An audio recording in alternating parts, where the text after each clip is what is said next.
আসসালামাইকুম মিমিস কুকিংয়ে সবাইকে স্বাগতম। নতুন একটি রেসিপি তৈরি করে দেখাবো, চিকেন পাকোড়া। চেষ্টা করেছি সহজভাবে কিভাবে চিকেন পাকোড়া তৈরি করতে হয় সেই রেসিপিটা আপনাদের সাথে শেয়ার করে আশা করছি আপনাদেরও ভালো লাগবে। রেসিপি ভালো লাগলে চ্যানেল সাবস্ক্রাইব করে পাশেই থাকবেন। তাহলে চলুন কথা না বাড়িয়ে দেখে নেওয়া যাক ঝটপট কিভাবে চিকেন পাকোড়া তৈরি করতে হয়।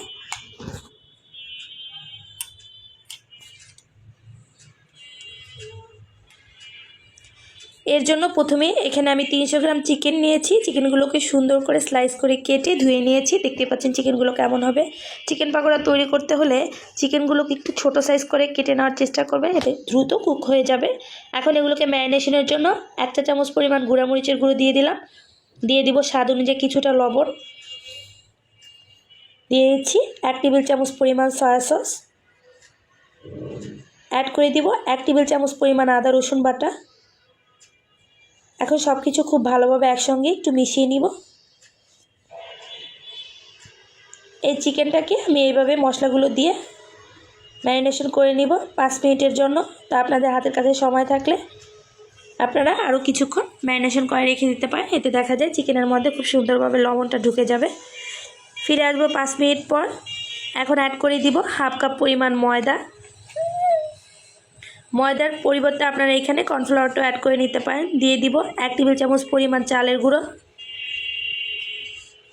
অ্যাড করে দিব 1/2 কাপ পরিমাণ পেঁয়াজ কুচি। এই চিকেন পাকোড়ায় পেঁয়াজের পরিমাণটা একটু বেশি দিতে হয়, না হলে কিন্তু টেস্টি হয় না। দিয়ে দিচ্ছি 1 চা চামচ পরিমাণ কাঁচামরিচ কুচি। দিয়ে দিব 1/2 কাপ ধনিয়া পাতা কুচি, 1/2 কাপ স্প্রিং অনিয়ন। দিয়ে দিচ্ছি 1/4 টিস্পুন পরিমাণ হলুদের গুঁড়ো।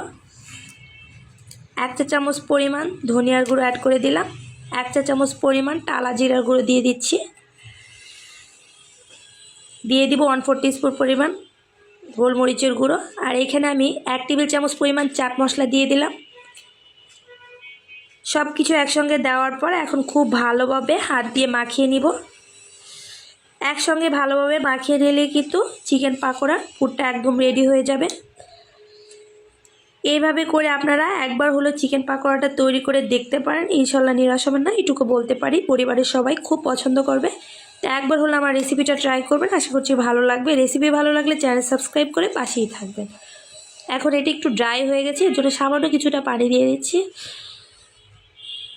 দিয়ে আবারও সব কিছু একসঙ্গে মিশিয়ে দিচ্ছি।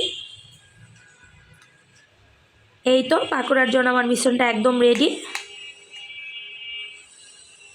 এখন এগুলোকে ভাজার জন্য চলে যাব চুলায়। চুলায় একটি প্যান বসিয়ে দিলাম। প্যানটা যখন হালকা গরম হয়ে যাবে এ পর্যায়ে আমি তেল দিয়ে দিচ্ছি। তো আমি পর্যাপ্ত পরিমাণ তেল দিয়ে দিচ্ছি। এখন পাকোড়াগুলোকে ছেড়ে দিচ্ছি। তেলটা যখন হালকা গরম হবে এই পর্যায়ে আপনারা পাকোড়াটা ছাড়তে যাবেন, তাহলে কিন্তু খুব সুন্দরভাবে পাকোড়াগুলো কুক হবে, না হলে কিন্তু ভিতরটা কাঁচা থাকবে আর উপরে কালার চলে আসবে। চুলার আগুনটা মিডিয়াম লোতে রেখে আমি পাকোড়াগুলোকে ভাজবো। তো আমার পাকোড়াগুলো ভাজতে সময় লেগেছে প্রায় 7 থেকে 8 মিনিট, আপনাদের কম বেশি লাগতে পারে। যখন একটা সাইড হয়ে যাবে এগুলোকে আমি উল্টিয়ে পাল্টিয়ে খুব সুন্দর একটা কালার আসা পর্যন্ত ভেজে নিব। যারা যারা এখনও চ্যানেলটা সাবস্ক্রাইব করেনি প্লিজ চ্যানেলটা সাবস্ক্রাইব করে পাশে থাকা বেল বাটনটা অন করে দিবেন। আর বেশি বেশি আমার ভিডিওটা শেয়ার করবেন যদি আমার রেসিপিটা ভালো লাগে।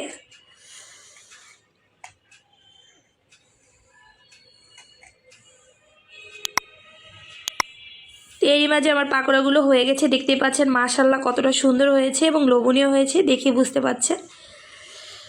পাকোড়াগুলো এতটা ক্রিস্পি হয়েছে দেখে বুঝতে পাচ্ছেন। এখন সবগুলো পাকোড়া তুলে নিচ্ছি।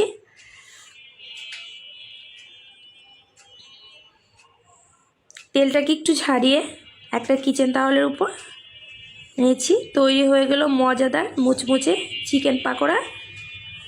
এই পাকোড়াটা আপনারা বিকেলের নাস্তা বা বাচ্চাদের টিফিনেও কিন্তু ঝটপট তৈরি করে নিতে পারেন।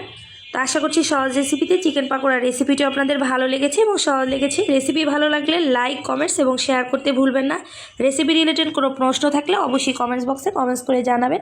আমার রেসিপিগুলো যদি বাসায় ট্রাই করেন আমার সাথে পিকচার শেয়ার করতে পারেন। আমার ফেসবুক পেজ ইনস্টাগ্রামের লিঙ্ক ডিসক্রিপশন বক্সে দেওয়া থাকবে। তো একটা পাকোড়া কাছ থেকে দেখাচ্ছি, এটা কতটা ক্রিস্পি হয়েছে দেখতে পাচ্ছেন, ভেঙে দেখালাম। তো এরকম নিত্য নতুন রেসিপি পেতে অবশ্যই আমার চ্যানেলের সঙ্গেই থাকবে। তা আজকে এই পর্যন্তই, আবার কোনো নতুন রেসিপিতে দেখা হবে। সবাই খুব বেশি ভালো থাকবেন। আজকে এখানেই বিদায় নিলাম। আল্লাহ হাফেজ।